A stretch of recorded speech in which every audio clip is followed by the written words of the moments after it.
Imagine you are holding a thick, rough rope. You are hanging from a cliff. You grip it so tightly that your knuckles turn white. Your hands begin to bleed. Your muscles are screaming in agony. You know logically that if you just opened your fingers, the pain would stop, but you don't let go because you are terrified of the fall. We are told that holding on is a sign of strength. We are taught to fight for love, to never give up. But what if, in some chapters of our lives, the bravest thing you can ever do is to quit? Today, on Frames of Existence, we explore the psychology of letting go, why it feels like a part of us is dying, and how to finally find the courage to open your hands. The hardest part of letting go isn't the present moment, it is the past. In your mind, you have built a museum dedicated to them.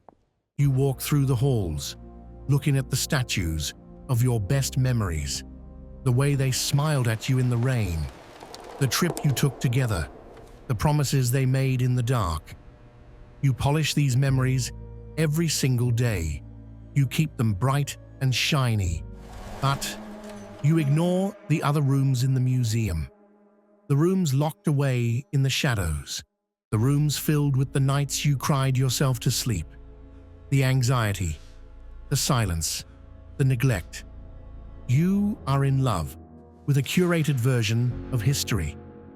To let go, you don't have to burn the museum down. You just have to stop being the security guard. You have to turn off the lights, lock the heavy door, and walk outside into the fresh air.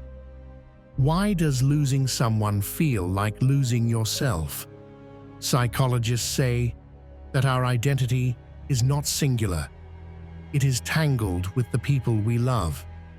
When you are with someone, you become a specific version of yourself. You were Faisal's partner, or the one who saved him. When they leave, that version of you has no purpose anymore. It feels like a death. You aren't just grieving them. You are grieving who you were when you were with them. You are standing in the middle of a stage, holding a script for a play that has been cancelled. And you don't know who to be without that role. The real reason we text our exes, the real reason we revisit old photos, is not because we still love them. It is because we are afraid of the void. The void is that empty, echoing silence that comes after the chaos.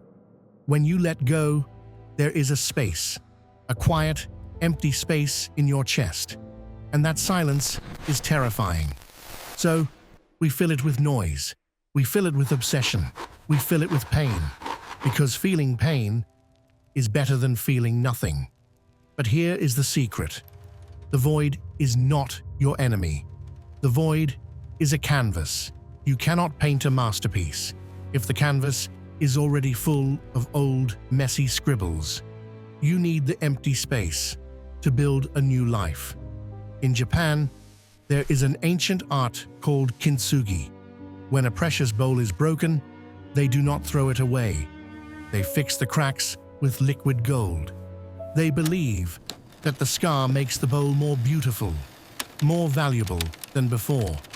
Letting go is your kintsugi. You are broken, yes, but you are not destroyed. The wisdom you gained from this pain is the gold that will put you back together. You will never be the same person you were before. You will be someone deeper, someone stronger, someone who finally knows the value of their own heart. So, how do we actually do it? There is no magic switch. It is a practice. First, stop waiting for an apology. They may never understand how much they hurt you, and that is okay. Closure is not something they give you. It is something you give yourself. Second, create a ritual. Write a letter to them, saying everything you ever wanted to say. Scream at the paper. Let your tears stain the ink. And then, burn it. Watch the smoke rise into the sky. Tell your brain, it is done. And finally, forgive yourself. Forgive yourself for staying too long. Forgive yourself for loving the wrong person. You were just trying to be loved. There is no shame in that. Look at your hands again. Clench them into a fist. Tight. Feel the tension. Now, slowly, open them. Feel the air touching your palms. This is freedom. It is scary. It is quiet. But it is yours. The story of you and them is over. But the story of you is just beginning. This is Frames of Existence. Thank you for watching.